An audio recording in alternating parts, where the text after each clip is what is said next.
नमस्कार, आदाब, बहुत बहुत स्वागत है आप सभी का। आप देख रहे हैं मेरा खास कार्यक्रम नजर और नजरिया। मैं हूं आपके साथ बुशरा खानम फहद। अब तक आपने तमाम खबरें ये सुनी होंगी, खासतौर पर उस मीडिया के एक धड़े में जो सरकार समर्थित मीडिया है, कि इंडिया गठबंधन में सब कुछ ठीक नहीं चल रहा है। वहां पर बहुत सारे चेहरे हैं, लेकिन कौन वहां दूल्हा होगा ये किसी को नहीं पता है। देखिए, चुनाव से पहले एन वक्त पर राहुल गांधी यात्रा निकाल रहे हैं। इंडिया गठबंधन के तो दल उनको छोड़ छोड़ कर जा रहे हैं, नेता छोड़कर जा रहे हैं। वहां पर सीटों का बंटवारा नहीं हो रहा है और लग रहा है इंडिया गठबंधन किसी भी वक्त टूट सकता है। लेकिन क्या यही तमाम खबरें आपने एनडीए को लेकर सुनी है? जी हाँ, वही एनडीए जहां एक तरफ प्रधानमंत्री कहते हैं कि एक अकेला सब पे भारी, लेकिन वही दूसरी तरफ वो कहते हैं कि उनके साथ 38 से 40 दल इंडिया एनडीए गठबंधन का हिस्सा है।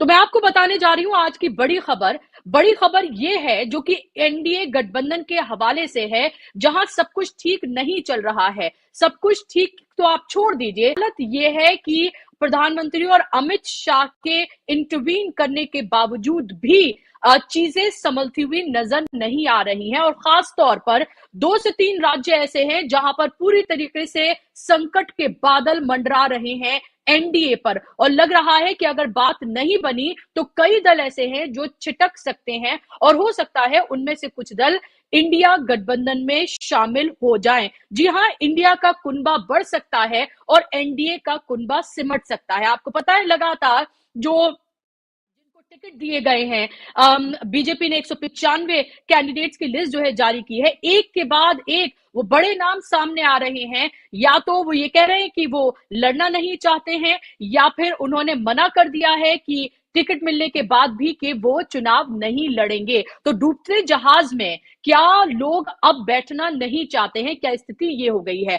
बात सबसे पहले यहां पर महाराष्ट्र की मैं करना चाहूंगी, और उसके बाद फिर बात हम बिहार की करेंगे। आपको पता है कि 2019 में जब चुनाव हुए थे तो 4 पार्टियां थी, और बीजेपी शिवसेना के साथ मिलकर लड़ी थी, और सीटों का बंटवारा तब बहुत आसान था। लेकिन अब आपको पता है कि किस तरह से भारतीय जनता पार्टी ने 2 पार्टियों को, शिवसेना और एनसीपी को, पूरी तरीके से तोड़ दिया है। यानी कि अब एनसीपी 2 हिस्सों में बटी हुई है और शिवसेना भी 2 हिस्सों में बटी हुई है। एक शिवसेना बीजेपी के साथ है, एक शिवसेना इंडिया गठबंधन में है, एक एनसीपी बीजेपी के साथ है, और एक एनसीपी जो है वो इंडिया के साथ है। अब ये जो पार्टियां हैं, जो खिचड़ी पकाई है भारतीय जनता पार्टी ने पार्टियों को तोड़कर, सिर्फ इसलिए ताकि वो सरकार में बने रहे, और उनका वाहिद मकसद यही होता है। अब उनको ये समझ नहीं आ रहा है कि ये जोड़ तोड़ के जो उन्होंने सरकार बना ली है, अब 2024 के लोकसभा इलेक्शन में सीट का बंटवारा कैसे हो।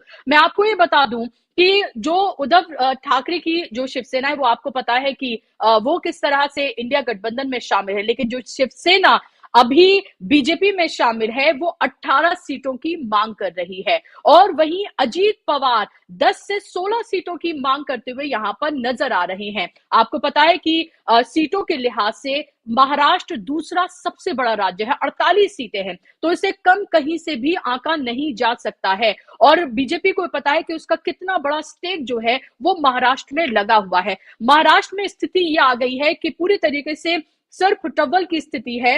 रामदास कदम जो है, जो शिवसेना के नेता है, उन्होंने तो यहां तक कह दिया है कि बीजेपी सबको मारकर जीना चाहती है।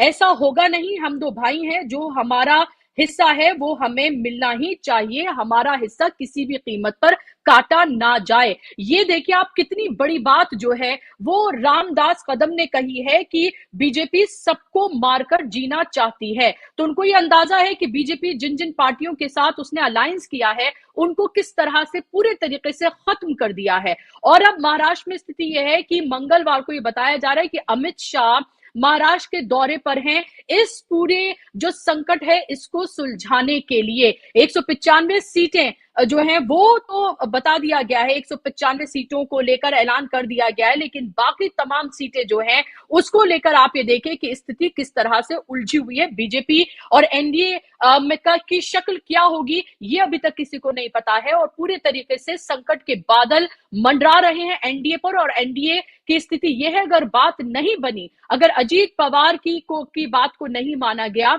और दूसरा जो शिवसेना ग्रुप है, अगर उसकी बात को नहीं माना गया, तो कभी भी महाराष्ट्र में ये पार्टियां कुछ और डिसाइड कर सकती हैं। और आपको पता ही है कि चाचा भतीजे में भले ही वो दोनों अलग अलग हो गए हों, लेकिन फिर भी डिनर और लंच पॉलिटिक्स जो है वो आपस में चलती रहती है।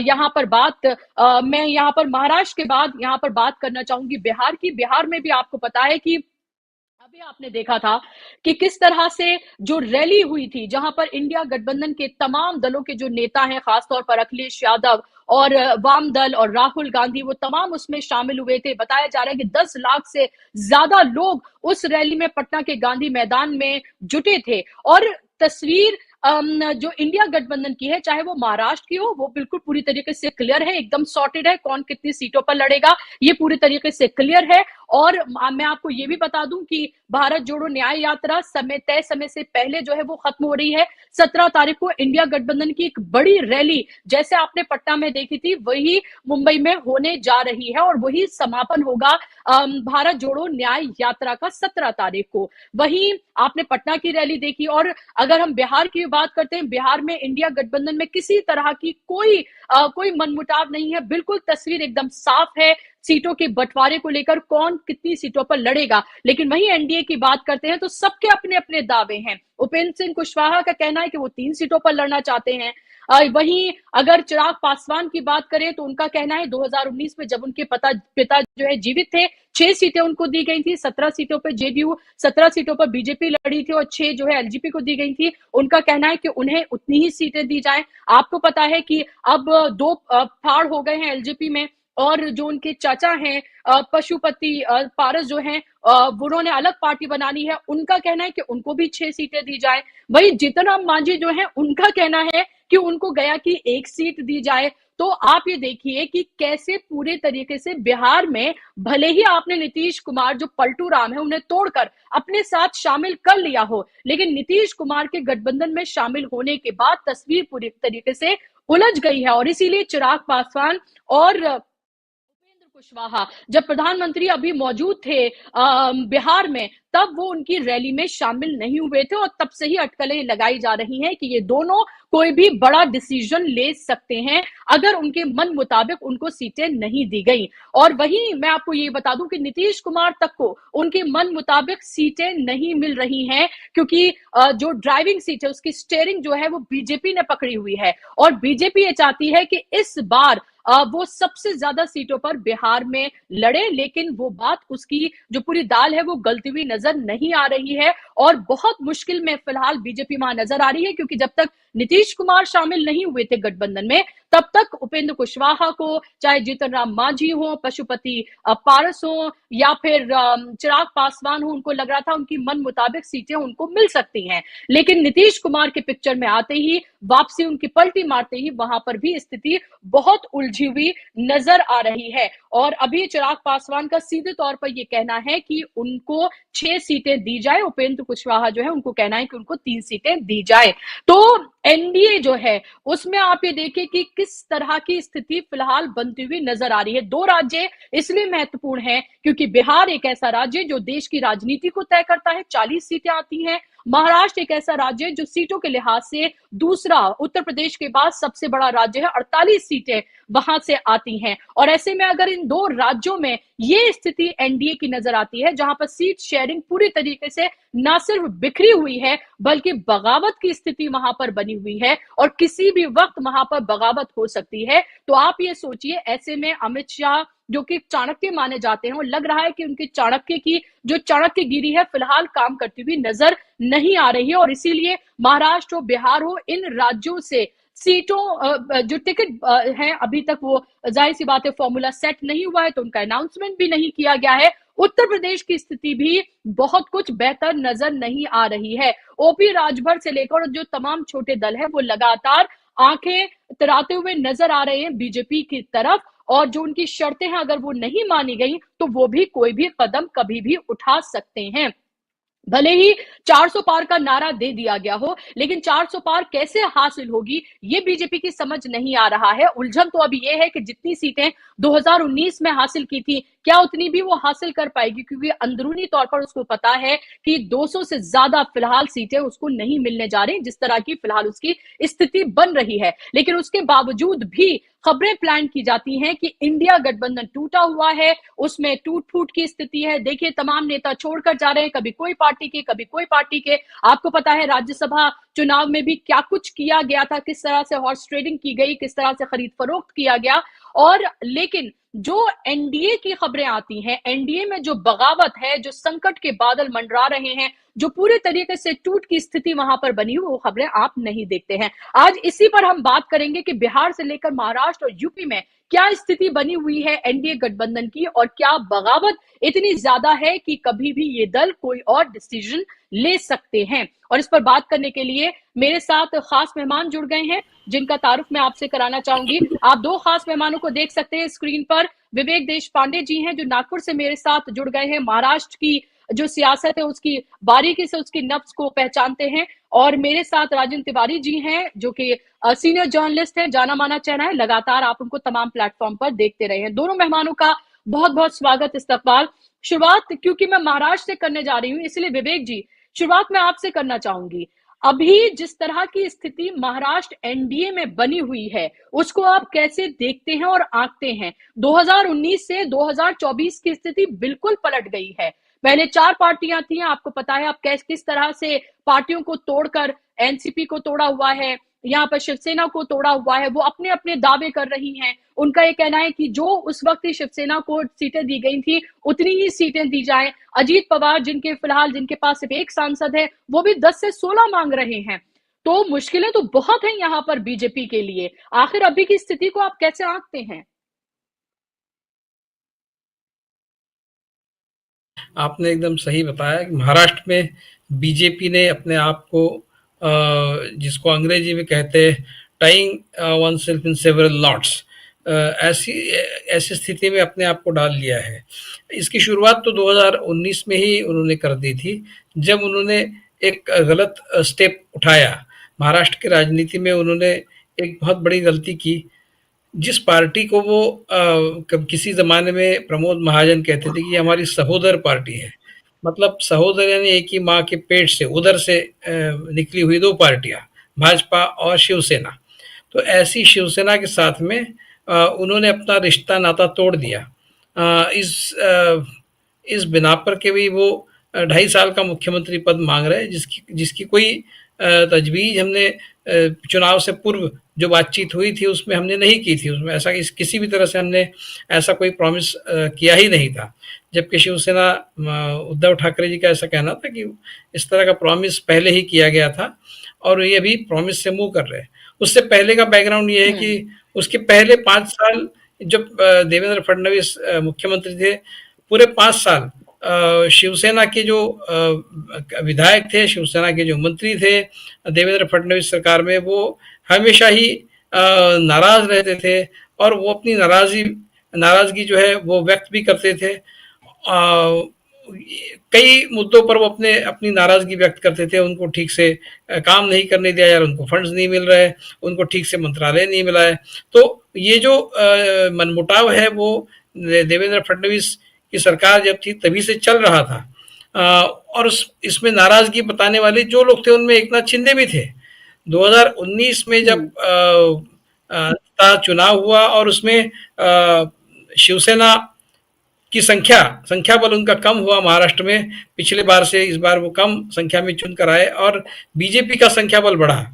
तो शिवसेना को ये लग रहा था कि भाई बीजेपी ने हमारे साथ दगा किया है, मतलब बीजेपी का वोट ट्रांसफर हमारी तरफ पूरा नहीं हुआ है और हमारी संख्या कमी और हमारा अस्तित्व खत्म करने की कोशिश बीजेपी कर रही है। इसलिए मतलब वो पहले से ही ये सेंस उनको आ रहा था। उन्होंने ऐसा कहा कि भाई हमने 2.5 साल का मुख्यमंत्री पद मांगा था लेकिन इन्होंने दिया नहीं। खैर देखिए, ऐसा है कि वो प्रॉमिस किया हो न किया हो, चूंकि शिवसेना एक हिंदुत्ववादी पार्टी है और पूरे देश में हिंदुत्ववादी पार्टी बीजेपी के अलावा सिर्फ शिवसेना ही थी। तो जो हिंदुत्व की बात करती है, ऐसे पार्टी अगर ये 2.5 साल मुख्यमंत्री पद दे देते तो क्या गलत था, मतलब क्या प्रॉब्लम था? अगर ये बिहार में जेडीयू के जो प्रमुख है अपने नीतीश जिनको कुमार। पलटू राम कहा जाता है, नीतीश कुमार। नीतीश कुमार, जी जी। उनको उनको अगर 5 साल मुख्यमंत्री ये बना सकते हैं, जिनका इनका आइडियोलॉजी से कोई संबंध नहीं है, तो शिवसेना को 2.5 साल मुख्यमंत्री पद देने का प्रॉब्लम क्या था उनको? लेकिन उन्होंने दिया नहीं, और ये झगड़ा जो है आखिर में अलायंस ब्रेक होने में इस झगड़े का अंत हुआ। और फिर आपको पता ही है वो सब रेस्ट इज हिस्ट्री, मतलब वो अपने अजीत पवार के साथ में 72 घंटे की एक सरकार इन्होंने वी आवर्स में सवेरे 2 बजे एक शपथ ले ली दोनों ने, और फिर 72 घंटे उस सरकार चली, गिर गई। उसके बाद फिर महाविकास आघाड़ी बनी, जो अभी इंडिया अलायंस महाराष्ट्र में जो इंडिया अलायंस है वो महाविकास आघाड़ी है मूलतः, तो वो अभी भी बनी हुई है। लेकिन बीच में इन्होंने वो दोनों पार्टी को तोड़ दिया, शिवसेना उद्धव ठाकरे वाली और शरद पवार वाली जो नेशनलिस्ट कांग्रेस पार्टी एनसीपी, उसको भी तोड़ दिया।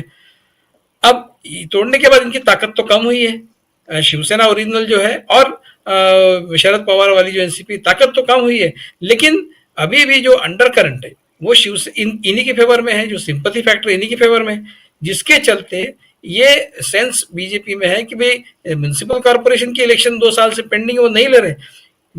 ये दोनों पार्टियां तोड़ने के बाद भी उनकी हिम्मत नहीं पड़ रही कि ये म्युनिसिपल कॉर्पोरेशन बम्बई हो, नागपुर हो, और बहुत सारे म्युनिसिपल काउंसिल्स भी है 150 के करीब, 2 साल से बगैर किसी लोकल सेल्फ गवर्नमेंट के ये सब चल रहे, और एडमिनिस्ट्रेटर चला रहा है इनको। तो ये इसी डर की वजह से है कि अगर चुनाव होते हैं तो आज भी ये स्थिति है कि उद्धव ठाकरे वाली और शरद पवार वाली एनसीपी जो है, इनकी ताकत इन दोनों पार्टियों से ज्यादा है। इस तरह का एक सेंस बीजेपी को खुद को है, किसी और ने कहना तो बात अलग, खुद को ये सेंस इसलिए सारे इलेक्शंस नहीं ले जा रहे।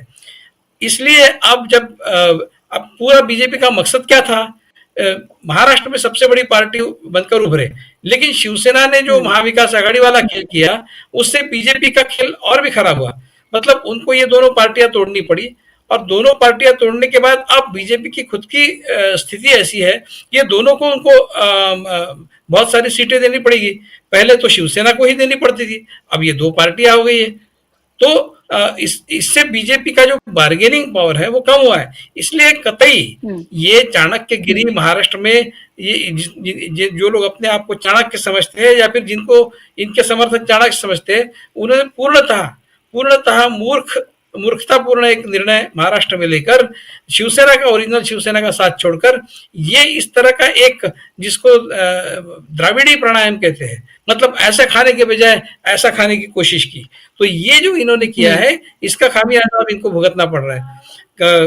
एक ना, अच्छा सिर्फ ऐसा नहीं है कि नंबर ऑफ सीट्स पर ही झगड़ा है, लेकिन कौन सी सीट पर लड़ा जाए इसके भी झगड़े हैं। एक सीट पर 3-3 लोग दावा कर रहे हैं, बीजेपी भी दावा कर रही है, शिवसेना भी, एकनाथ शिंदे का गुट भी दावा कर रहा है, एनसीपी भी दावा कर रहे हैं, और डिस्प्रोपोर्शनेटली मांग रहे हैं। जैसे आपने कहा कि एनसीपी जो है अजीत पवार वाली, वो 16 सीटों की मांग कर रही है, जबकि उनके पास फिलहाल 4 जो एनसीपी के एमपीज महाराष्ट्र से है, पिछले चुनाव में जो चुनकर आए थे, उसमें से एक ही रायगढ़ वाला शायद इनके पास है, बाकी 3 तो शरद पवार के पास है।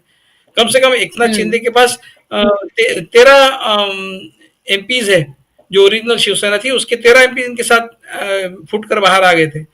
तो वो 13 से अगर वो 19 मांग रहे हैं, तो कम से कम थोड़ा सेंस ऑफ प्रोपोर्शन वहां है। यहाँ तो बिल्कुल ही डिस्प्रोपोर्शनेट मांग हो रही है। अच्छा, अगर इनको नहीं देते तो ये नाराजगी होगी, और इसका इलेक्शन पर प्रभाव होगा, पूरे एक दिल से काम नहीं होगा, और इलेक्शन के चुनाव के परिणामों पर असर हो सकता है। तो मतलब ये कोकण से लेके विदर्भ तक, विदर्भ में कई सीटें ऐसी है जहां पर आपस में मुटाव है। अकोला है, यवतमाल वाशिम की सीट है, भंडारा गोंदिया की सीट है, अमरावती है, ये सारी सीटों पर झगड़े चल रहे हैं। उधर मराठवाड़ा में कई सीटों पर झगड़े हैं, औरंगाबाद में झगड़ा है जिसको भी संभाजी नगर कहते हैं, खानदेश में जिसको नॉर्थ महाराष्ट्र है वहां पर झगड़े हैं। आप देखिए नंदुरबार जो है उसमें है झगड़ा, और सिंधुदुर्ग, रत्नागिरी, जहां वो रामदास कदम ने जिसके बारे में ये स्टेटमेंट किया, आपने बताया वो स्टेटमेंट, वहां का झगड़ा है, अहमदनगर में झगड़ा है। तो ये जो झगड़े हैं उसको अभी कब तक और कैसे सुलझाएंगे, ये बड़ी समस्या। आज क्या होता है अमित शाह की मीटिंग में, ये देखने वाली बात होगी। वो ज़रूर उसको मिटाने की कोशिश करें, मिटेंगे भी, लेकिन पूरे दिल के हम्म। साथ, एक दिल के साथ ये सामने अभी इस चुनाव में सामने जाएँगे, ऐसा मुझे लगता नहीं है। और जो mood off the hmm. Nation जैसे सर्वे आए हैं और भी सर्वेज आए हैं, वो महाराष्ट्र में भाजपा की स्थिति खराब है, इसी तरह के नतीजे पर पहुंचे। जो सर्वेज देश में बाकी स्टेट्स में बीजेपी को बहुत जबरदस्त एक लीड दे रहे हैं, वो सर्वे महाराष्ट्र के हम्म। बारे में बीजेपी के लिए बहुत ही खराब एक प्रोजेक्शन उनका चल रहा है। इसका स्पष्ट मतलब है कि महाराष्ट्र में भाजपा की स्थिति बहुत खराब है। और ये जो जी। दो पार्टियां हैं, ये अलायंस है, हम्म। ये सुचारू रूप से, सुचारू ढंग से नहीं चल रहा है। और इसका नतीजा, इसका खामियाजा भाजपा को शायद इस इलेक्शन में भुगतना पड़ता है। इसकी पूरी एक पूरा अंदाजा भाजपा को आ गया, लेकिन अभी उनको इसको किस तरह से सुलझाए ये समझ में नहीं आ रहा है। हम्म। जो गलती 2019 में की, वो गलती से उस गलती की वजह से उन्होंने अपने पैरों पर खुद कुल्हाड़ी मार ली है, ये उनको भी समझ में आ रहा है। लेकिन अभी जो भी है उसको हम्म। ब्रेव फेस के साथ फेस करना, उसके अलावा उनके पास कोई ऑप्शन नहीं। शायद वो करेंगे और जितना ज्यादा समेट सकते हैं उतना ज्यादा समेटने की कोशिश करेंगे। देखेंगे आगे आगे क्या होता है। बुशरा जी। जी, बिल्कुल।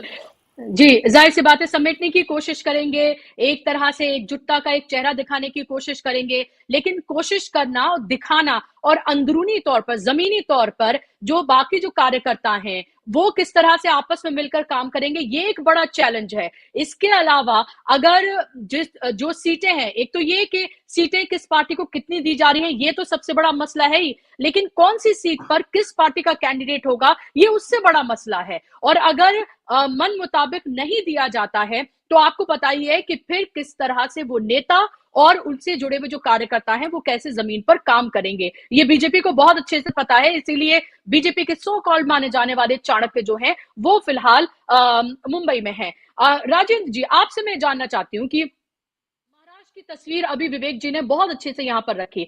महाराष्ट्र 48 सीटें, बिहार 40 सीटें।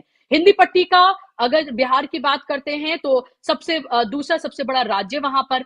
अब ऐसे में नीतीश कुमार को ले तो आए हैं, लेकिन नीतीश कुमार के लाने के बाद लग रहा है भारतीय जनता पार्टी को कि फायदे से ज्यादा शायद नुकसान होता हुआ नजर आ रहा है, क्योंकि चिराग पासवान से लेकर उनके चाचा से लेकर उपेंद्र कुशवाहा से लेकर जीतन राम मांझी सब जो दावे कर रहे हैं, जिनको ये लग रहा था जब तक नीतीश कुमार नहीं आए थे कि उनको इतनी इतनी सीटें के वादे उनसे कर रखे थे, अब वो वादा नहीं निभाएंगे, क्योंकि बिहार में भी बीजेपी चाहती है कि वो सबसे ज्यादा सीटों पर चुनाव लड़े। ऐसे में जेडीयू भी नहीं चाहेगी कि जिन 17 सीटों पर वो 2019 में लड़ी थी उससे वो कम सीटें उसको मिले। एलजेपी उसका कहना है कि वो असल एलजेपी है चिराग पासवान वाली, और 6 सीटें उनको पिता को दी गई थी 2019 में और 2020 में उनका निधन हो गया, कि वो सीटें उनको दी जाएं। तो वहां पर भी गुत्थी जिस तरह से उलझी हुई है, जो बिखराव है, आपको क्या लगता है महाराष्ट्र से लेकर बिहार तक क्या कुछ हो सकता है?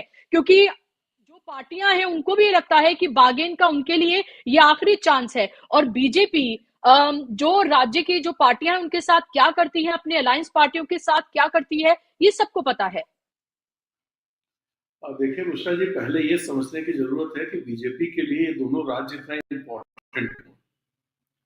बिहार और महाराष्ट्र से कुल मिला के 88 सीटें आती हैं और उनमें से करीब 40 सीटें भारतीय जनता पार्टी के पास है। 23 शायद महाराष्ट्र में है और 17 बिहार से है। तो अब जो दूसरे राज्यों में स्थिति है, वहां पर जहां पर भारतीय जनता पार्टी बहुत अच्छे से चल रही है, मान लीजिए गुजरात, राजस्थान, मध्य प्रदेश, हरियाणा, जो भी इस तरह, हिमाचल, उत्तराखंड, इन सब जगहों पर उसका स्ट्राइक रेट 100%, नियर 100%।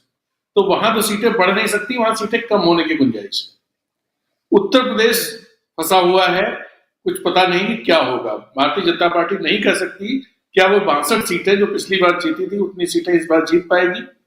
अब बात यह है कि उनको अपनी सीटें बचाए रखने के लिए कहां से सीटें बढ़ेगी।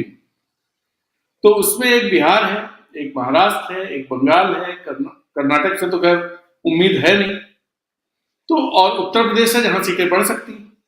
62 है, आपके पास स्पेस है 18 सीटों का। ऐसे में बिहार बहुत इंपॉर्टेंट हो जाता है, महाराष्ट्र बहुत इंपॉर्टेंट हो जाता है, और दोनों जगह ऐसी फंसी हुई हैं। और जो चीजें फंसी हैं वो भी भारतीय जनता पार्टी ने जो करामातें की हैं उन्हीं की वजह से चीजें फंसी। बिहार में आप देखिए कि सारी चीजें बहुत स्मूथ चल रही थी एनडीए के लिए, नीतीश कुमार के आने के साथ चीजें गड़बड़ाना शुरू हुई। उसमें फायदा होता अगर नीतीश कुमार का सिक्का घिसता नहीं।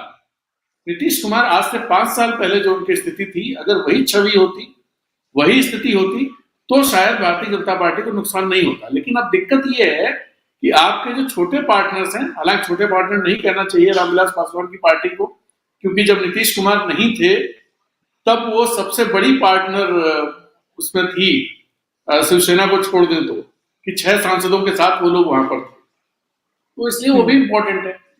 बट हुआ ये है कि अगर भारतीय जनता पार्टी इन सबको, जैसे उपेंद्र कुशवाहा है वो 3 सीटें मांग रहे हैं, क्योंकि 2014 में वो 3 सीटों पे लड़े थे, तीनों सीटें जीते थे एनडीए में रह करके, और वो मंत्री भी बने थे।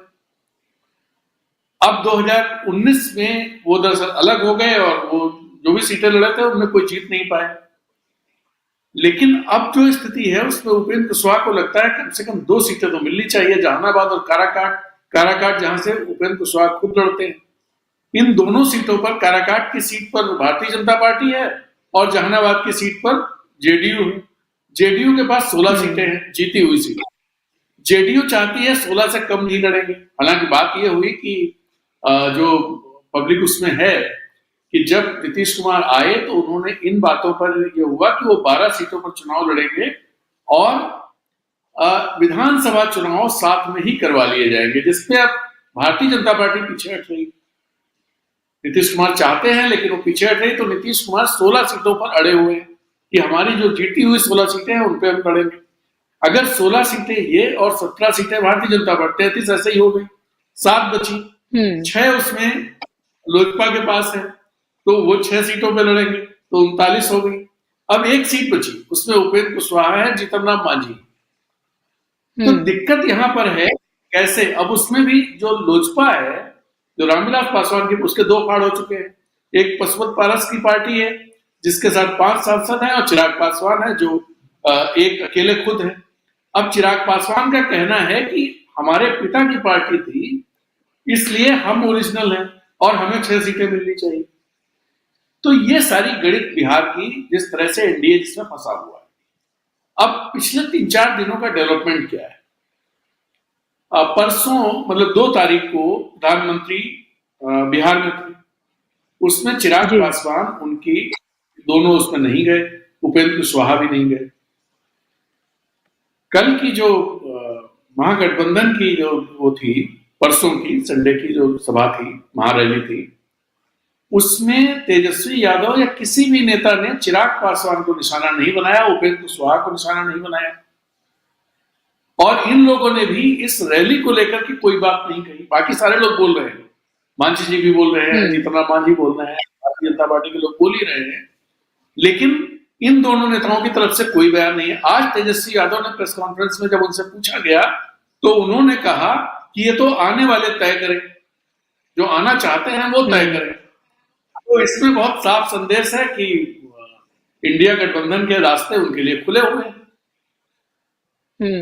अब इसमें मुझे लगता है, वो ये लगता है उपेंद्र कुशवाहा तो मुश्किल होगा, मुझे नहीं लगता कि इंडिया गठबंधन में उनके लिए कोई जगह बनेगी, लेकिन चिराग पासवान के लिए जगह बन सकती। अब क्या होगा क्या नहीं होगा कुछ कहा नहीं जा सकता। अमित शाह पूरी तरह से लगे हुए हैं। एक एंगल और है, वो एंगल है मुकेश सहनी का, उसका नाम कहीं आ नहीं रहा है।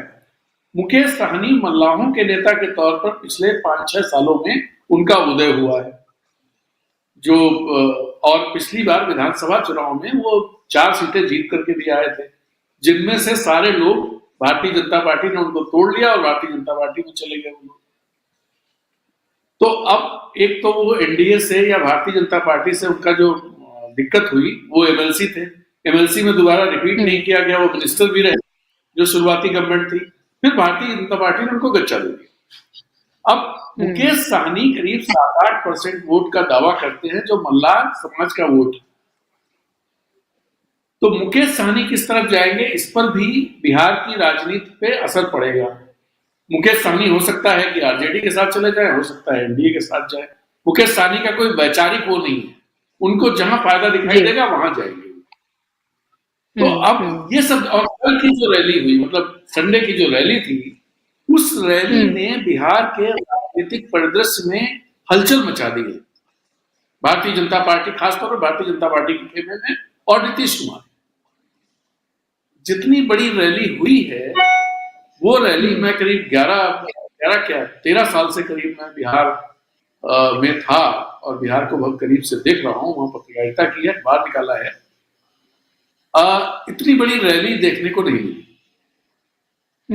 तो अब, और जिस तरह से लालू जी ने जो इमोशनल बातें कही, तेजस्वी ने जिस तरह इश्यूज को खड़ा किया, और वो लगातार कर रहे हैं, ऐसे में भारतीय जनता पार्टी के लिए चुनौती जिस तरह से महाराष्ट्र में बढ़ी हुई है, बिहार में उससे कहीं ज्यादा बढ़ी हुई है। और जो इससे उनको फायदा मिलना था नीतीश कुमार के आने से, मुझे लगता है कि फायदे का सौदा नहीं रह गया। वो दिक्कत में भारतीय जनता पार्टी फंसती जा रही है इसकी वजह से, क्योंकि नीतीश कुमार की वजह से कोई खास वोट आ पाएगी, इसकी संभावना बहुत कम है। तेजस्वी ने एक बात कही भी संडे की रैली, उन्होंने कहा 24 में जेडीयू खत्म हो जाएगी। तो सारे लोग ये मान रहे हैं कि जेडीयू में कुछ बचा नहीं। ऐसे में भारतीय जनता पार्टी के लिए न सिर्फ बिहार में चुनौती, राष्ट्रीय स्तर पर चुनौती बहुत ज्यादा है कि वो कैसे, भले वो 370 सीटों की बात कर रहे हो, 400 सीटों की बात कर रहे हो, मुझे तो लगता है कि 272 सीटों तक कैसे पहुंचेंगे, इसके लिए सब चिंता भारतीय। और ऐसा नहीं है कि हम ही ये चीज सोच रहे हैं और हम आप सब जानते हैं, और भारतीय जनता पार्टी में बड़े विद्वान लोग, जानकार लोग बैठे हुए हैं, वो सब सेंस कर रहे होंगे, उनके पास सारी जानकारियां होंगी। तो जो अमित शाह जो लगे हुए हैं, अमित शाह जिस तरह लगातार बिहार पे नजर रखे हुए हैं और बिहार के लोगों से बात कर रहे हैं, उसके पीछे बड़ी वजह एक की बात हो रही। इससे पहले क्या हुआ, एक चीज और देखिए, जब उन्होंने पहले घोषित की, उस लिस्ट में ही डिबैकल हो गया कि आप बंगाल में जो आप मजबूत चुनाव चाहते थे, आसनसोल से जिस आदमी को आपने घोषित किया, पवन सिंह भोजपुरी के गायक हैं, और उन्होंने जो गाने गाए हैं उसमें बंगाल की लड़कियों को निशाना बनाया गया, तो ये इशू उठ गया। इसके बाद पार्टी ने उनसे ट्वीट कराया कि भाई वो चुनाव नहीं लड़ेंगे। तो ये तो इसका एक नुकसान। दूसरा, बाराबंकी में जो रावत का किस्सा हुआ, वो भी चुनाव लड़ने से पीछे हटे। हर्षवर्धन ने जो चिट्ठी लिख दी, उस चिट्ठी का बहुत निगेटिव असर उस पार्टी को बहुत मुश्किल होगी, क्योंकि हर्षवर्धन ने नहीं कहा है कि वो पार्टी काम करते रहेंगे और आरएसएस के लिए काम करते रहेंगे। उन्होंने ये कहा कि मैं 5 विधानसभा चुनाव जीता हूं, 2 लोकसभा चुनाव जीता हूं, और जो मुझे काम मिला मैंने अच्छे से किया। अब मैं अपने क्लिनिक में वापस लौट रहा हूं, और बहुत इमोशनल तरीके से, और मैं अपने अभियान में लगा हूं। उसका नुकसान भारतीय जनता पार्टी को होना तय। तो ये सारी चीजें हैं भारतीय जनता पार्टी के सामने चुनौती के तौर पर खड़ी होती जा रही हैं। दिल्ली में 7 सीटें जीते, बिहार और महाराष्ट्र इसलिए और इम्पोर्टेंट हो जाते हैं क्योंकि हरियाणा में, दिल्ली में, राजस्थान में, इवन गुजरात में, मध्य प्रदेश में सीटें कम होने की संभावना है। और उन सीटों की भरपाई कहां से होगी? क्या उन सीटों की भरपाई तमिलनाडु से करेंगे, वो केरल से करेंगे, जहां गुंजाइश है वहीं गुंजाइश है, आंध्र प्रदेश में गुंजाइश है, तेलंगाना में गुंजाइश है, लेकिन वहां पर चीजें दिखाई नहीं दे रही है। कर्नाटक ऐसी जगह है जहां 28 में से 25 सीटें आती हैं, वहां तो कोई गुंजाइश है नहीं। आप तो चुनाव ही 25 सीटों में नहीं लड़ रहे हैं, तो भरपाई कहां? तो ये दिक्कत भारतीय जनता पार्टी के सामने बहुत बड़ी एक तरह चुनौती खड़ी है कि अगर बिहार में गड़बड़ हुआ और महाराष्ट्र में गड़बड़ हुआ, तो 272 को टच कर पाना उनके लिए बहुत मुश्किल हो जाएगा। जी यही वजह है कि प्रधानमंत्री उन तमाम राज्यों पे अभी फोकस किए हुए हैं जहां से उन्हें लगता है कि वहां से गुंजाइश बची हुई है। और आप ये देखिए कि आचार संहिता लागू हो उससे पहले किस तरह से शिलान्यास करना हो या फिर योजनाओं की घोषणा करना हो, सौगात देनी हो, क्योंकि 10 साल में जो काम नहीं हुआ वो आप ये देखें कि इन 2-3 हफ्तों में जल्दी जो है वो इतनी घोषणाएं होंगी, इतनी शिलान्यास होंगे, उन तमाम राज्यों में जाया जाएगा। जी राजन जी, मैं एक जानकारी, आप शिलान्यास घोषणाओं की बात कह रही हैं, 1 फरवरी से लेकर अब तक करीब 16 लाख करोड़ की योजनाओं और जो भी शिलान्यास और उद्घाटन प्रधानमंत्री जी कर चुके हैं। हम्म। 16 लाख करोड़ की योजना। 16 लाख और करोड़ जी। बिहार आप ये सोच, और बिहार में वो कल फिर आ रहे हैं 6 तारीख को, कल फिर आने वाले हैं। जी, तो बिहार में फिर आने वाले हैं। बिहार में थे, जम्मू कश्मीर में पहले थे, जम्मू कश्मीर में आज भी हैं। आपको पता है कि तेलंगाना में वो थे, आपको पता है कि पश्चिम बंगाल में वो थे। तो ये राज्य मैं आपको इसलिए बता रही हूँ, ये वो राज्य हैं जहां से बीजेपी को गुंजाइश लगती है कि जो नुकसान उनको होने जा रहा है उसकी भरपाई आखिर वो कहां से करेंगे, या फिर उन राज्यों में जा रहे हैं जहां पर उनको लग रहा है कि पेच फंसा हुआ है, जमीन खिसक रही है। जो सीटें पिछली बार मैक्सिमम पे पहुंच गई थी, उन सीटों के आसपास भी क्या पहुंचा जा सकता है। तो ये पूरा पेच अटका हुआ है, हालत खस्ता है, नर्वसनेस है। ये पता है कि टारगेट क्योंकि जो सेट कर दिया गया है बीजेपी की तरफ से, और यही वजह है कि मोदी का परिवार इस तरह के कैंपेन, जज्बाती इमोशनल फूल बनाना, लोगों को एक बार फिर से वो तमाम चीजें, वो तमाम कैंपेन जो है वो फिर से शुरू कर दिए गए हैं। लेकिन आप ये देखिए कि हर कैंपेन या जो भी मुद्दा बीजेपी उठाती है उसकी टाइम लिमिट जो होती है वो सिर्फ 24 घंटे तक होती है। 24 घंटे वो चेक किया जाता है, वो बबल फूट जाता है, लगता है उसका रिएक्शन वैसा नहीं मिल रहा जैसी उम्मीद की जा रही है, तो फिर वो खत्म हो जाता है, ठंडे बस्ते में चला जाता है, और फिर कोई और मुद्दा जो है वो उठा लिया जाता है। और यही वजह है कि नरेंद्र मोदी के भी, प्रधानमंत्री के भी भाषण जो है उनके, वो बेहद बोझल, रिपीटेटिव और वही घिसे पिटे नजर आते हैं जो लगातार हम सुनते आए हैं। लेकिन सवाल यह है विवेक देश पांडे जी कि अगर गुत्थी नहीं सुलझती है तो क्या अजीत पवार कुछ बड़ा खेल कर सकते हैं? लंच और डिनर पॉलिटिक्स दोनों शरद पवार, अजीत पवार करते रहे हैं। वो पार्टी तोड़ ली, चुनाव चिन्ह चला गया, सब कुछ हो गया, लेकिन फैमिली बनी हुई है। ये ड्रामा खत्म नहीं होता है।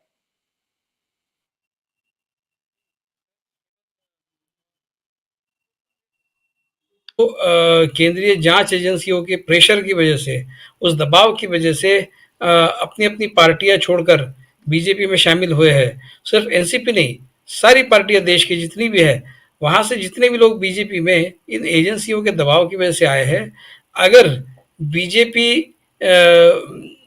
इस चुनाव में बीजेपी को नुकसान होता है और वो बहुमत प्राप्त नहीं कर पाती है, तो वो सारे के सारे लोग वो तो मौका ही देख रहे हैं, क्योंकि वो तो देखिए अशोक चव्हाण वगैरह जैसे नेता जो है वो बिल्कुल दिल से नहीं गए हैं बीजेपी में।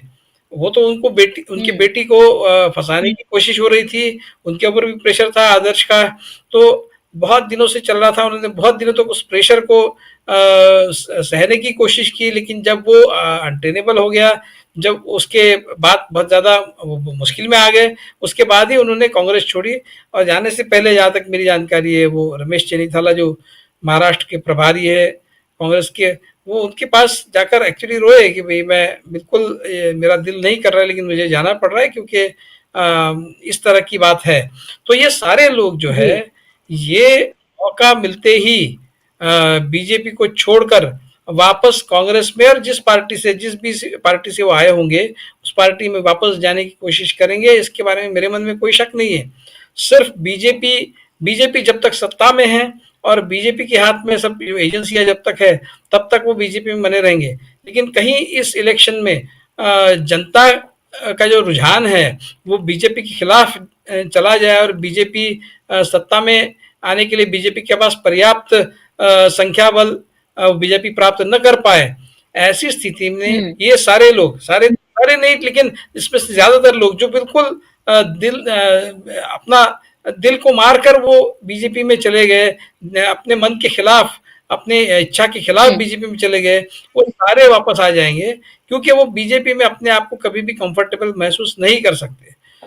तो अजीत पवार के बारे में मुझे यही लगता है कि वो इस तरह की स्थिति महाराष्ट्र में अगर बन जाती है तो वो जरूर वापस एनसीपी में आ जाएंगे। एकनाथ शिंदे जी के बारे में तो मैं नहीं जानता, लेकिन एकनाथ शिंदे की गुट में जो बाकी लोग हैं उनमें से कई लोग वापस शिवसेना में चले जाएंगे। एकनाथ शिंदे शायद न जाए, लेकिन क्या भरोसा। लेकिन इतना उन्होंने शिवसेना के साथ में अपनी दुश्मनी कर ली है कि अभी वापस शिवसेना में उनके लिए शायद दरवाजे बंद हो गए होंगे।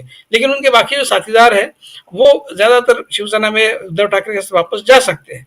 तो वो स्थिति अगर बनती है बीजेपी के लिए मुश्किल वाली स्थिति बनती है, संख्या बल नहीं मिलता है, तो ये सिर्फ महाराष्ट्र में नहीं, ये चित्र आपको देश के अन्य राज्यों में भी आपको उभरता हुआ नजर आएगा बुशरा जी। जी, बिल्कुल, ज़ाहिर-सी बात है और सबको ये पता है कि किस तरह से एजेंसीज़ का दुरुपयोग करके, डरा के, धमका के पार्टियों को तोड़ा जा रहा है, नेताओं को अपने में सम्मिलित किया जा रहा है। एक तरफ ये कहा जाता है, एक अकेला सब पे भारी और इंडिया गठबंधन को इंडी घमंडिया कहकर उसका मज़ाक उड़ाया जाता है और एक तरफ ये दिखाया जाता है कि देखिए 56 इंच का सीना है, तमाम चीज़ें, लेकिन कितने वल्नरेबल है हमारे प्रधानमंत्री के लालू प्रसाद यादव, जो कि फिलहाल किसी स्थिति में नहीं है, वो एक सांसद तक भी नहीं है। उनकी स्थिति ऐसी है कि सेहत उनकी कितनी खराब है और एक तरीके से बिल्कुल सियासी तौर पर देखें कि वो साइडलाइन है, जिस तरह से ईडी, सीबीआई तमाम तरह की चीजें जो है वो झेल रहे हैं। फिलहाल वो जमानत पर हैं। उनके एक कही हुए बात को इतना ज्यादा उसको तूल दिया जाता है कि पूरी बीजेपी का जो अमला है वो लग जाता है और कैसे मोदी का परिवार, तो ये बताता है कि अभी बीजेपी की स्थिति क्या है। जो असल मुद्दे हैं उनसे आपको भटकाने के लिए ये तमाम तरह के मुद्दे जो हैं वो आपके सामने इसी तरह से लाए जाएंगे और वो तमाम चीजें आप प्रधानमंत्री के भाषण में भी देखेंगे कि वो किस तरह से आपको एक बार फिर से जज्बाती बेवकूफ बनाने की कोशिश कर रहे हैं। चाहे वो धर्म का मामला हो, हिंदू हृदय सम्राट के तौर पर अपने आप को दिखाना हो, या फिर देखिए कैसे मेरे परिवार को, मुझे गालियां दी जाती हैं, मुझे कटघरे में खड़ा किया जाता है। वो खुद जो कुछ करते हैं तमाम पार्टियों के नेताओं को लेकर, 100 करोड़ की गर्लफ्रेंड से लेकर सूपनखा से लेकर क्या क्या नहीं कहा गया, राहुल गांधी उनके परिवार को लेकर और उससे कहीं ज्यादा पंडित नेहरू को लेकर, लेकिन वो सब पर जो है पर्दा डाल दिया जाता है और मोदी जी सिर्फ अपनी बात करते हुए नजर आते हैं। मेरा सवाल आपसे ये राजेंद्र जी, क्या आपको लग रहा है ये तमाम चीजें काम करती हुई नजर आ रही हैं? क्या आपको लगता है जमीन पर लोग अभी भी मोदी के इन तमाम चीजों से क्या अट्रैक्ट हो रहे हैं, या फिर जो हमने गांधी मैदान में देखा वो है असली चेहरा, जहां लोग कोई मैनेज्ड वो भीड़ नहीं थी, बुलाई नहीं गई थी, बल्कि तेजस्वी की यात्रा में लगातार जो लोग इकट्ठा हो रहे थे, राहुल गांधी की यात्रा में जो लोग इकट्ठा हुए और तब तीन वो युवा नेता राहुल गांधी, अखिलेश यादव, तेजस्वी यादव, वो जो स्टेज पर बैठे हुए थे, क्या उसमें फ्यूचर नजर आ रहा है? देखिए मुश्रा जी, जमीन पर इकोनॉमिक डिस्ट्रेस बहुत ज्यादा है, लोग उसे महसूस कर रहे हैं और शायद भारतीय जनता पार्टी भी उसे सेंस कर रही है कि लोग परेशान हैं। और जितने आंकड़े आ रहे हैं वो जिस तरह से रखे जाते हैं वो तो अलग बात है, लेकिन जैसे जीडीपी का आंकड़ा आया, मैं 1 मिनट के लिए उस आंकड़े की बात करना चाहूंगा कि 8.4% ग्रोथ उसमें दिखा, बट जो एग्रीकल्चर एंड एलाइड सेक्टर है जिस पर गवर्नमेंट ऑफ इंडिया का कहना है कि 2/3 पॉपुलेशन डिपेंड करती है, उसकी डिग्रोथ हुई है -0.8%। तो आप सोचिए, अगर आप 66% लोग जो करीब 93 करोड़ बैठेंगे, 93 करोड़ लोग डिग्रोथ में हैं, तो आप समझ सकते हैं कि डिस्ट्रेस कितना ज्यादा हो। ग्रोथ है ही नहीं उनकी, वो डिग्रोथ में। खैर ये बात है। दूसरा जो मैं क्या है, मोदी का परिवार जो सब लोगों ने चला दिया और लालू जी को लेकर के वो किया, लालू जी ने कहा कि भाई इसका कोई परिवार नहीं है, नरेंद्र मोदी का कोई परिवार नहीं है लेकर, लेकिन आधी बात तो इन लोगों ने चलाई, आधी बात चलाने की हिम्मत ही नहीं है। जिस पर कैंपेन चलाना चाहिए था, चला सकते थे, ये चला, पता नहीं क्यों नहीं चलाया। उन्होंने कहा नरेंद्र मोदी हिंदू नहीं है, जो मेरे हिसाब से ज्यादा इंपॉर्टेंट बात लालू यादव ने कही। अब इसका असर क्या हुआ? कल से ये शुरू हुआ कि मोदी परिवार, मोदी का परिवार, और सबने अपने हैंडल में लगा दिया कि मोदी का परिवार, ब्रजभूषण शरण सिंह ने भी लगा दिया अपने हैंडल में मोदी का परिवार, सारे लोग इस तरह से लगाए। के जवाब में जो सवाल खड़े हुए हैं वो सवाल बड़े इंपॉर्टेंट है। वो सवाल ये खड़े होने शुरू हुए कि असली परिवार आपका क्या है? अडानी, अंबानी, मेहुल चौकसी, नीरव मोदी, ये सारे नाम सामने आने लगे। फिर ये सवाल खड़े होने लगे कि क्या मणिपुर के लोग आपका परिवार नहीं है? क्या किसान आपका परिवार नहीं है? क्या इस देश की महिलाएं आपका परिवार नहीं है? क्या इस देश के बेरोजगार आपका? ये सवाल खड़े होने लगे। ये सोशल मीडिया पे कल बहुत ज्यादा चला है, वो मोदी का असली परिवार करके हैशटैग चला। तो ढेर सारी चीजें इस तरह। और आज देखिए, आज वो मोदी का परिवार थोड़ा डाउन हो, जो आप कह रही थी 24 घंटे ज्यादा नहीं चल पाता है, तो 24 घंटे ज्यादा नहीं चल पाया है, क्योंकि उसके बड़े सवाल खड़े होने लगे। तो दिक्कत देखिए भारतीय जनता पार्टी की ये है, वो कुछ भी कहें, वो ये समझ रहे हैं कि जमीन पर हालात उनके अनुकूल नहीं है, और इसीलिए वो हर जगह बहुत छोटे छोटे एक एक सीट के लिए उनकी कोशिश चल रही है। एक सीट भी, जैसे अगर मान लीजिए कि 2019 के पहले की स्थिति होती, तो क्या पवन सिंह का टिकट वापस कराया जाता? तो ये स्थिति रहती थी मोदी जी ने जो कह दिया, भारतीय जनता पार्टी पीछे नहीं हटती, लेकिन वो पीछे हटने लगे। इसमें भी बहुत बड़ा संकेत छिपा हुआ है। दूसरी और देखिए कि रमेश विधुड़ी का टिकट कटना, प्रज्ञा ठाकुर का टिकट कटना, परवेश वर्मा का टिकट कटना, ये तीन लोग ऐसे हैं, भारतीय जनता पार्टी की राजनीति उसी तरह की है, और लोग ये मानते हैं कि इन लोगों का कुछ नहीं हो सकता। भाई रमेश विधुड़ी पे क्या हुआ, उसने पार्लियामेंट में जिस तरह के अपशब्दों का इस्तेमाल किया, गालियां एक तरह से दी उसने, अश्लील गालियां, अगर और उसके बाद उस पर कोई कार्रवाई नहीं हुई। आज चुनाव के समय में भारतीय जनता पार्टी उनका टिकट काटने पर मजबूर है। तो कहीं ना कहीं वो सेंस कर रही है कि इस देश में बहुत सारे लोग भारतीय जनता पार्टी की नीतियों से, या उनका जो तौर तरीका है, जो जिससे पहले भारतीय जनता पार्टी को लगता था इससे सारे लोग खुश हैं, अब शायद उसे लग रहा है कि गवर्नमेंट डिस्टेंस इतना ज्यादा है कि इन चीजों का भी negative impact Bharatiya Janata party पे पड़ सकता है।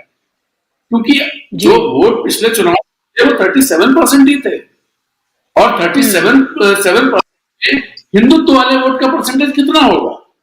22, 23, 25%। बाकी तो वो लोग जो देश के लिए, भाई मोदी जी बहुत अच्छे नेता हैं, मोदी जी देश को आगे बढ़ा रहे हैं, ये सब जो हिंदुत्व को सामने नहीं रखते होंगे, इस सब के लिए मोदी जी को वोट किया। आज अगर उनके जीवन में नेगेटिव इंपैक्ट दिखाई दे रहा है, वो इकोनॉमिक रूप से बहुत सारा आप डिस्ट्रेस महसूस कर रहे हैं, उनको अपने खर्चे कम करने पड़ रहे हैं, तो फिर वो लोग तो खिसकेंगे वहां से। और वो अगर खिसकते दिखाई देते हैं तो आप समझ भारतीय जनता पार्टी क्या स्थिति बनेगी। तो दिक्कत यही है भारतीय जनता पार्टी के सामने, कि भारतीय जनता पार्टी इन सब चीजों को समझ रही है, लेकिन वो जो भी कुछ करती है, आप पिछले 1-1.5 महीने का आप देख लीजिए, आप देखिए बिहार से सुन कि बिहार में जो कुछ किया, उन्हें लग रहा था इसका फायदा होगा, हम बिहार में स्वीप कर जाएंगे, वो स्थिति बिहार में नहीं है। फिर उन्होंने झारखंड में कोशिश की कि हेमंत सोरेन को, तो उसमें भी उनका नुकसान हो गया कि यहां पर एक इमोशनल एक कनेक्ट हेमंत सोरेन का बढ़ गया बहुत ज्यादा, तो उससे भी भारतीय जनता पार्टी को हुआ। चंडीगढ़ में जो उन्होंने कांड किया, तो उसका भी नुकसान उनको हुआ। वो उनको लगा था आपकी गठबंधन नहीं हो पाएगा, उस सबकी भी दिक्कत उनके लिए, उनके सामने बड़ी दिक्कत हो गई। इलेक्टोरल बॉन्ड का इशू, जब ये परिवार वाला मामला शुरू हुआ, तो बॉन्ड वाला इशू भी साथ में खड़ा हो गया, लोग इसमें भी सवाल पूछने लगे। तो जो कुछ भी भारतीय जनता पार्टी कर रही है, उसका भारतीय जनता पार्टी सोच के करती है इसका हम फायदा उठाएंगे, लेकिन वो कहीं ना कहीं उसके अगेंस्ट जा रहा है। तो मैं तो ये कहूंगा ना, इंडिया गठबंधन जो प्रयास कर रहा है, बहुत सारे लोग कहते हैं कि जितना प्रयास होना चाहिए उतना नहीं कर रहा है, मैं भी मानता हूं इस बात को, उतना नहीं, लेकिन भारतीय जनता पार्टी जो कर रही है उससे इंडिया गठबंधन को बाय डिफॉल्ट फायदा होता जा रहा है। तो ये चीज देखने में मुझे आ रही है। जी बिल्कुल, जाहिर सी बात है, और सारे बीजेपी के दाव जो है वो उल्टे पड़ते हुए फिलहाल नजर आ रहे हैं। ये साफ तौर पर लग रहा है बीजेपी को लग रहा था कि शायद उसके मास्टर स्ट्रोक है जो उसने झारखंड में करने की कोशिश की, महाराष्ट्र में जिस तरह से पार्टियों को तोड़ा, या फिर जो उसने बिहार में किया, लेकिन वही तमाम चीजें उस पर उल्टी पड़ती हुई नजर आ रही हैं। यही नहीं बल्कि ईडी, सीबीआई, आईटी का जिस तरह से दुरुपयोग हो रहा है, जिस तरह से पार्टियों को तोड़ा जा रहा है, दूसरी पार्टियों के नेताओं को जो अपने में शामिल किया जा रहा है, जो भ्रष्टाचार की बात नरेंद्र मोदी करते रहे, जो परिवारवाद की बात अभी भी उन्होंने तेलंगाना में जाकर उन्होंने कही है, ये दो शब्द उनके परमानेंट होते हैं, परिवारवाद और भ्रष्टाचार। भ्रष्टाचार, और वही तमाम भ्रष्टाचारियों को जिनको पानी पी पी के वो कोसते थे, उनको अपनी पार्टी में शामिल करके सबके दाग जो है धोने की कसम जो है वो ली है अमित शाह और नरेंद्र मोदी ने कि उन सबके दाग धो लेंगे और उनको अपने में शामिल कर लेंगे। ये तमाम चीजें भले ही आपको ऐसा लगता हो कि हम सिर्फ कह रहे हैं या सिर्फ हो रही हैं, लेकिन जमीन पर इसका बहुत बड़ा असर हो रहा है। लोगों के जहन में ये बातें घर कर रही हैं कि किस तरह से पार्टियों को तोड़ा जा रहा है। और आप कांग्रेस मुक्त की बात करते थे, क्या आप कांग्रेस मुक्त इस तरह से करेंगे कि तमाम कांग्रेस के नेताओं को अपने में शामिल कर लें और फिर कहें कि कांग्रेस मुक्त भारत हो गया है? तो ये बड़ा सवाल है। और सवाल ये भी है कि इस बार का 2024 का जो ये चुनाव है वो आखिर किन मुद्दों पर लड़ा जाएगा। अभी ये तस्वीर साफ होती हुई नजर आ रही है, और कहीं ना कहीं पटना के गांधी मैदान की उस रैली ने, और जिस तरह से राहुल गांधी की भारत जोड़ो न्याय यात्रा या फिर तेजस्वी यादव की जो यात्रा है उसमें जो भीड़ उमड़ी, खासतौर पर युवाओं का बड़ा वर्ग जो उमड़ा, उसने साफ बता दिया है कि उन्हें रोजगार चाहिए, उन्हें पेपर लीक ना हो, उनकी मेहनत का फल उनको मिले। और महंगाई जो एक बड़ा मुद्दा है, जो महिला वोट जो करती हैं बीजेपी को बड़ी तादाद में, जो दावा किया जाता है, वो भी छिटकती हुई नजर आ रही हैं। तो ये बड़ा, और उसके साथ साथ जो फूट है पार्टियों में, जिस तरह से सीटों को लेकर जो पूरी की पूरी आप ये देखें कि महाराष्ट्र से लेकर बिहार और यूपी में जो स्थिति बनती हुई नजर आ रही है, वो भी सुलझाना बीजेपी के लिए टेढ़ी खीर ही साबित हो रहा है। यही वजह है कि एक बार फिर से बीजेपी ने अपने चाणक्य अमित शाह को लगाया। लेकिन देखना है कि कुनबा एनडीए का घटेगा या फिर इंडिया गठबंधन का बढ़ेगा। बहुत शुक्रिया आप दोनों मेहमानों का इस खास चर्चा का हिस्सा बनने के लिए, कीमती वक्त देने के लिए, और शुक्रिया आप तमाम दर्शकों का भी इस कार्यक्रम का हिस्सा बनने के लिए। आज के कार्यक्रम में बस इतना ही, दीजिए इजाजत, नमस्कार।